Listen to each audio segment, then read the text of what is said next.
Hello everyone.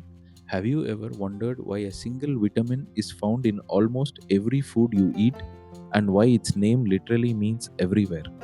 Today we are going to explore vitamin B5, also known as pantothenic acid, and understand its chemistry, functions, deficiency, and clinical uses. Let us begin with the etymology and background of vitamin B5. It was named in 1931 by American biochemist Roger J. Williams. The name is derived from the Greek word pantos, meaning everywhere, and it was identified as a universal constituent of all living matter.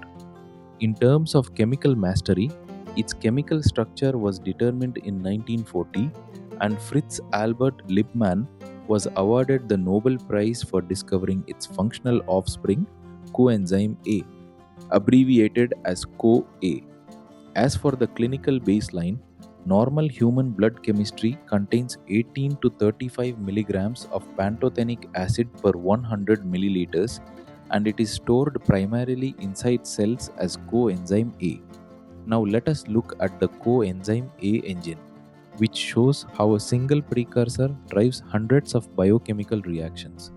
Vitamin B5 or pantothenic acid enters the system and follows two major pathways. In pathway A, it forms coenzyme A, which functions as a carbonyl activating group and an acyl group carrier.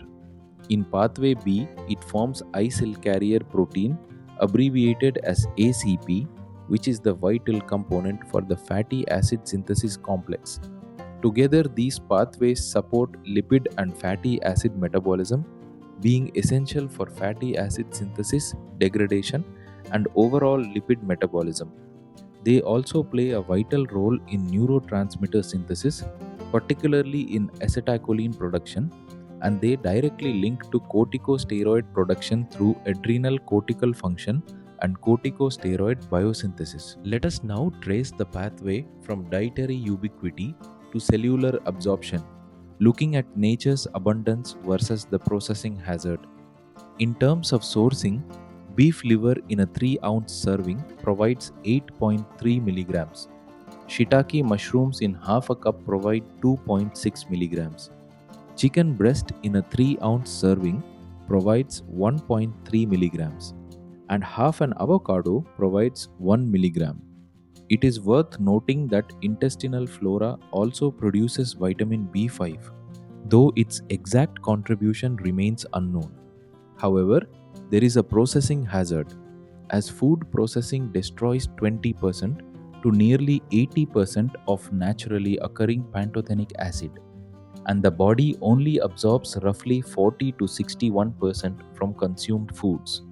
Looking at gut absorption mechanics, intestinal hydrolysis release the acid, and it crosses the barrier via a saturable, sodium-dependent active transport system, with passive diffusion occurring only at megadoses. Moving on to the adequate intake thresholds, abbreviated as AI, which scale dietary requirements across the human lifespan. Infants from 0 to 12 months need 1.7 to 1.8 milligrams per day. Children from 1 to 8 years need 2 to 3 milligrams per day. Adolescents from 9 to 13 years need 4 milligrams per day. Adults above 14 years need 5 milligrams per day, and the estimated typical United States diet provides approximately 6 milligrams per day. During pregnancy, the requirement rises to 6 milligrams per day, and during lactation, it rises further to 7 milligrams per day. It is important to note that the Food and Nutrition Board found insufficient data to establish an estimated average requirement, abbreviated as EAR, and instead relies entirely on adequate intake baselines. Let us now understand the rarity of depletion and what happens when this universal catalyst is removed from the body. Because pantothenic acid is found in almost all foods, deficiency requires severe malnutrition or metabolic antagonists to occur. The most notable historical baseline comes from the profound deprivation experienced by World War II prisoners of war. When deficiency does occur, Neurological and psychological symptoms include headache, profound fatigue, irritability, malaise, personality changes, and disturbed sleep. Gastrointestinal symptoms include severe disturbances, anorexia, and nausea.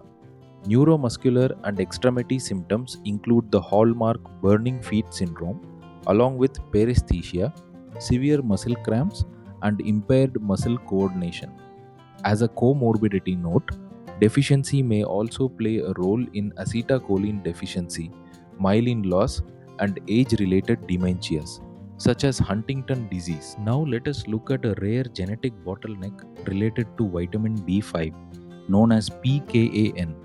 This condition arises from a mutation that traps iron in the brain by breaking the B5 pathway. Normally, vitamin B5 enters the system and is converted by the enzyme Pantothenate Kinase 2, abbreviated as PANK2, into coenzyme A. However, mutations in the PANK2 gene on chromosome 20 severely reduce this enzyme's activity, halting the conversion of vitamin B5 to coenzyme A. This leads to extreme cellular energy and lipid metabolism impairment. Clinically, this condition is called Pantothenic Kinase-Associated Neurodegeneration, or PKAN, which causes toxic iron accumulation in the brain, visible on imaging as the eye of the tiger sign. Symptoms include rapidly progressive extrapyramidal symptoms, including dystonia, spasticity, dysarthria, muscle rigidity, and pigmentary retinopathy. Let us now look at the diagnostic evaluation matrix, which helps isolate reliable biomarkers for pantothenic acid status. Urinary excretion is considered the gold standard as it closely tracks dietary intake, with a normal baseline of approximately 2.6 mg per day and a deficiency threshold of excretion below 1 mg per day. Whole blood concentrations offer the cellular view and are considered reliable, though they require enzyme pre-treatment to release free pantothenic acid bound within coenzyme A. The normal baseline here is 1.6 to 2.7 micromoles per liter, with a deficiency threshold below 1 micromole per liter. On the other hand, plasma levels are considered a false signal and are unreliable, as they do not correlate well with changes in dietary intake or true cellular status. Now let us discuss toxicity thresholds and adverse effects. Vitamin B5 is generally safe at high margins with no tolerable upper intake level established.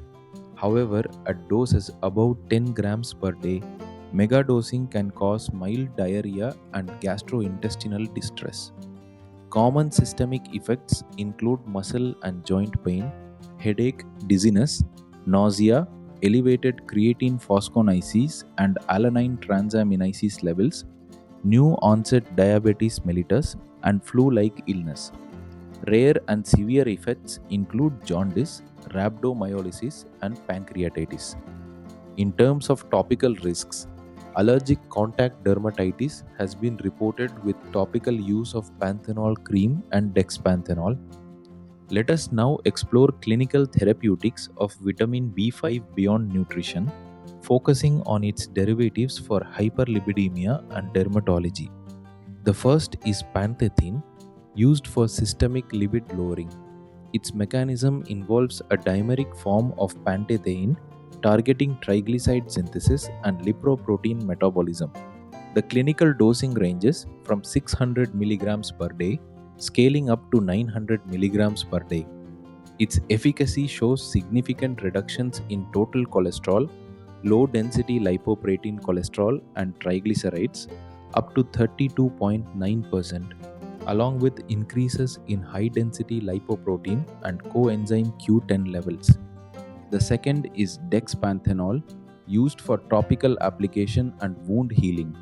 Its mechanism involves an alcoholic analog of D-pantothenic acid, which is FDA approved for cosmetics and utilized off-label in dermatology. In dermatology, it serves as an alternative to hydrocortisone for childhood atopic dermatitis and manages mucocutaneous side effects during isotretinoin therapy. For wound healing, it accelerates healing in postoperative endotracheal intubation, endoscopic sinus surgery, and tonsillectomies. Finally, let us look at the interaction network and precautions associated with vitamin B5. In terms of specific contraindications, there is strict contraindication for patients with hypersensitivity or allergy to pantothenic acid. There is also a cognitive risk, as intake might correlate with increased cerebral amyloid beta peptide burden in individuals with cognitive impairment, though this requires further research. It is worth noting that no dosage adjustments are required for liver or kidney disease. In terms of moderate drug interactions, vitamin B5 demonstrates moderate interactions with macrolide antibiotics, including azithromycin, clarithromycin, erythromycin in its base, ethylsuccinate, lactobionate, and stearate forms, and roxythromycin. Additionally, over 60 other pharmaceutical drugs have mild interactions requiring minimal observation. To conclude, vitamin B5 truly lives up to its name, functioning everywhere in the body, from powering the Coenzyme A engine at the cellular level to offering therapeutic benefits in lipid management and wound healing. Hope you have understood about vitamin B5, pantothenic acid. If you found this video useful, please watch and share with your friends and colleagues. Thank you.